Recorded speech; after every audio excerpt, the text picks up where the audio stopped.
Welcome to medical tuber. तो friends, आज जो हम वीडियो लेके आए हैं वो है आरआरबी फील्ड वर्कर का जो मॉक टेस्ट है, इसकी सीरीज का पार्ट नंबर 2 लेके आए हैं friends. Mock number 1 and test number 1 का पार्ट नंबर 2। तो पहले क्वेश्चन हम लोग देख चुके हैं, क्वेश्चन नंबर 1 से 25 तक। तो आप यहाँ देख सकते हैं। अगर आपने मेरे पहले वीडियो को नहीं देखा है तो इसमें भी मैं आपको एक एक करके सभी का सही आंसर बताते जाता हूँ। इसके बाद क्वेश्चन नंबर 26 से हम स्टार्ट करने वाले हैं। तो आप यहाँ देख सकते हैं, इसमें मैं क्वेश्चंस को जल्दी जल्दी से आपको बस सिर्फ करके दिखा रहा हूँ इसमें, ताकि आप अगर उस वीडियो को नहीं देखे हैं तो उस वीडियो को देख सकते हैं। और फ्रेंड्स, इसी तरीके से मैं आपके लिए काफी इंपॉर्टेंट एमसीक्यूज लेके आ रहा हूँ। तो उम्मीद करता हूँ ये सारे जो आपके एग्जाम्स के लिए काफी इंपॉर्टेंट होने वाले हैं। और इसी की वजह से आप मेरे चैनल को सब्सक्राइब कर ले जरूर। और आपको इससे रिलेटेड काफी सारे जो पीडीएफ है वो मेरे वेबसाइट पे www.izulaw.com पे आपको उपलब्ध हो जाएंगे। वहां से आप जाके देख सकते हैं। बहुत सारी जो पीडीएफ है, प्रीवियस क्वेश्चंस हैं, उन सभी को आप वहां से डाउनलोड फ्री में बिल्कुल कर सकते हैं। तो क्वेश्चन नंबर 13 आप देख सकते हैं फ्रेंड्स। इस तरीके से जो है क्वेश्चन नंबर 25 तक हम देखेंगे, जिसमें सभी का करेक्ट आंसर मैं आपको टिक लगा दे रहा हूँ। यहाँ से आप इस करेक्ट आंसर को देख सकते हैं। अदरवाइज आप मेरे पुराने वीडियोस को जाके देख सकते हैं, जिसमें इसका पार्ट नंबर 1 इसके डिस्क्रिप्शन पे भी लिंक दे दिया हूँ। वहां से भी आप इसको मिल जाएगा। वहां से आप इसका वीडियो देख सकते हैं। वीडियो देखेंगे तो आपको इससे ज्यादा मतलब उसमें जो नॉलेज आएगा, क्योंकि उसमें काफी डिटेल में मैंने बताया हुआ था एक एक करके सभी डिजीज के बारे में। और जो भी क्वेश्चन है उससे रिलेटेड काफी सारे और भी अदर क्वेश्चंस आपको कंप्लीट होगा। इसके पर्पज से मैंने सारा जो क्वेश्चन है आपको बताया हुआ है। तो क्वेश्चन नंबर 23 पहुंच चुके हैं, 24 एंड 25। तो फ्रेंड्स, क्वेश्चन नंबर 25 तक आपने देख चुका है। इसका करेक्ट आंसर क्या है? क्वेश्चन नंबर 26 से अब हम स्टार्ट करते हैं। तो है, illiteracy is a barrier of communication. Communication की कौन सी बैरियर का प्रकार है? फिजियोलॉजिकल, साइकोलॉजिकल, इन्वायरमेंटल या फिर कल्चरल। तो जो निरक्षरता होती है, संचार की एक बाधा है, वो है कल्चरल, सांस्कृतिक बाधा होती है। नेक्स्ट है, measles vaccine is given to the child. Child को कब दिया जाता है मिजल्स का वैक्सीन, अर्थात खसरे की वैक्सीन? ऑप्शन इस प्रकार है, before going to school, after 10 year, after 270 days of birth, after 240 days of birth. तो फ्रेंड्स, 9 मंथ्स होने पे दिया जाता है।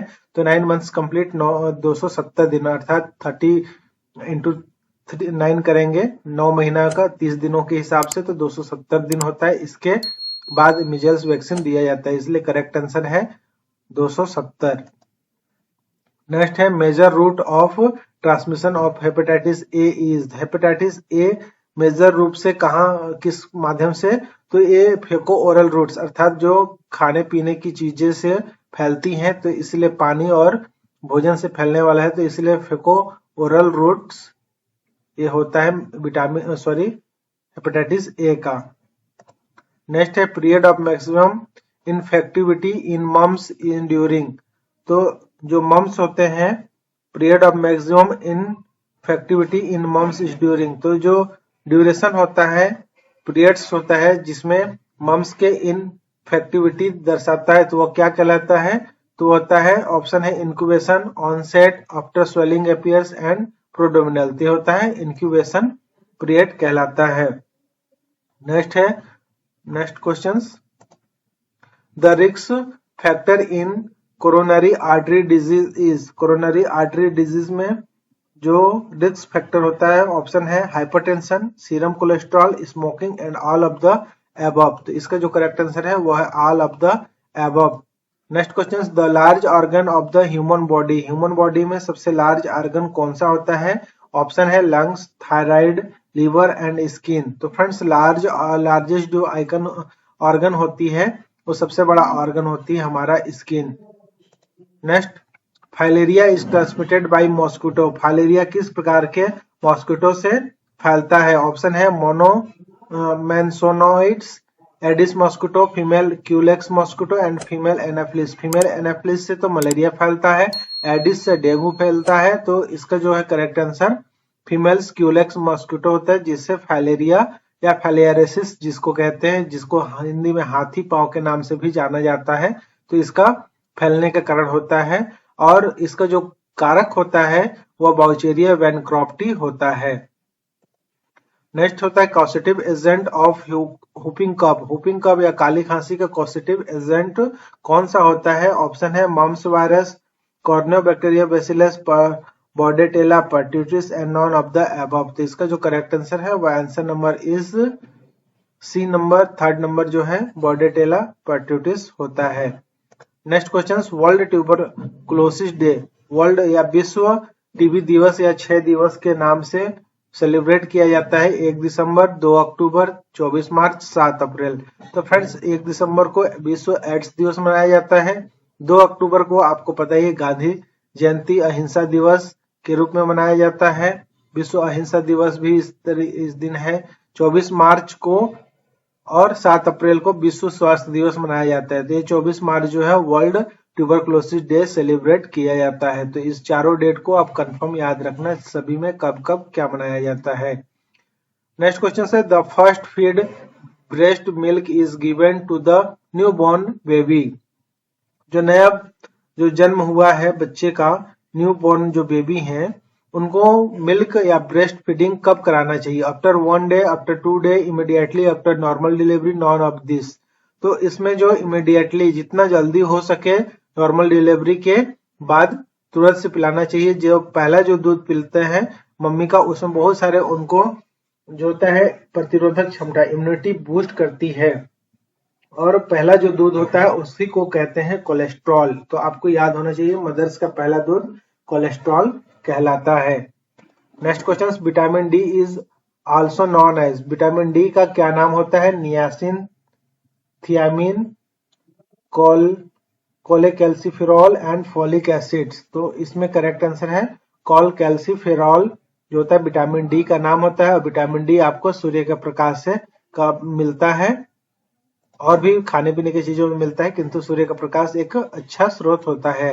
Next question, which of the following is a permanent method of contraception. Contraception का परमानेंट मेथड इनमें से कौन सा है? Oral contraceptive pills, vasectomy, copper T and condoms. तो इसका जो करेक्ट आंसर है वह होता है वैसेक्टोमी, जो पुरुषों में किया जाता है। Next question, what is the primary function of an intrauterine device. Primary function क्या होता है इंट्रायूटेराइन डिवाइस का? ऑप्शन नंबर ए है preventing ovulation, B blocking sperm from reaching the egg, C preventing implantation of the fertilized egg and enhancing sperm motility। तो इसका जो correct answer होता है preventing implantation of the fertilized egg। तो जो निश्चित अंडे होते हैं उनको प्रत्यारोपण होने से रोकता है। अगर प्रत्यारोपण ही नहीं होगा तो डिफ्यूज हो जाते हैं।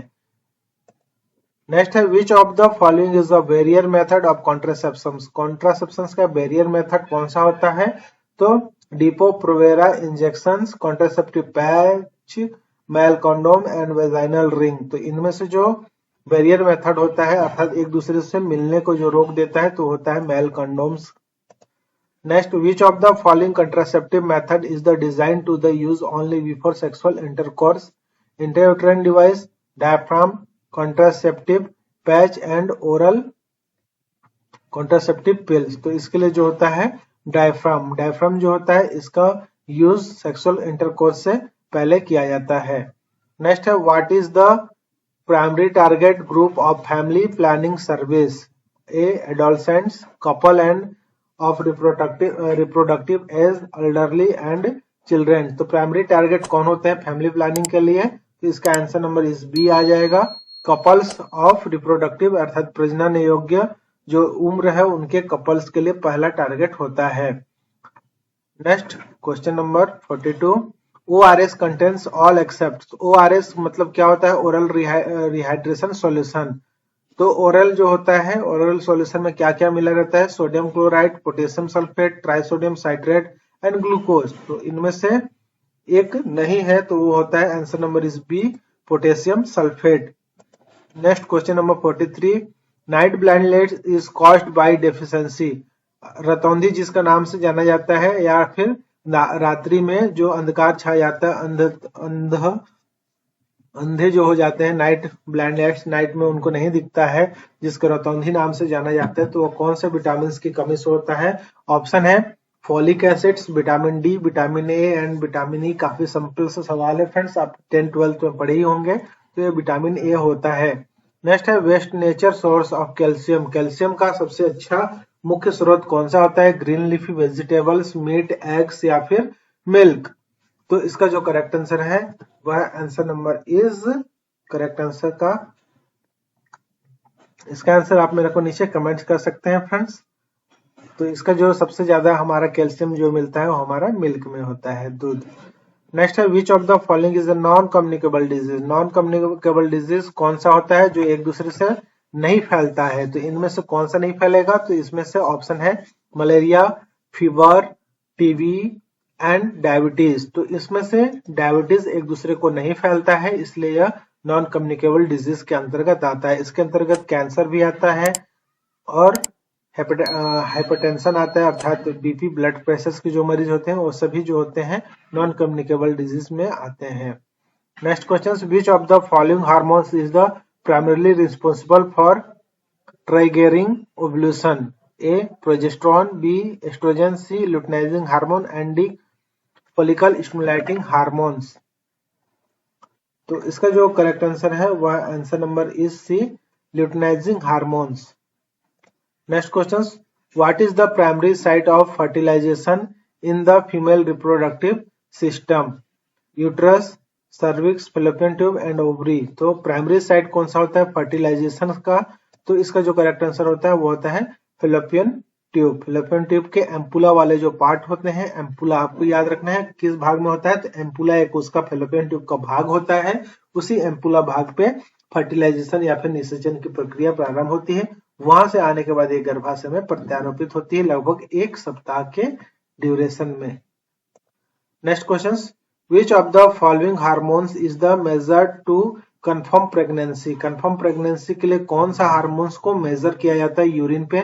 Oestrogen, progesterone, human chorionic gonadotropic hormone जिसको HCG हार्मोन कहते हैं एंड ल्यूटेनाइजिंग हार्मोन्स।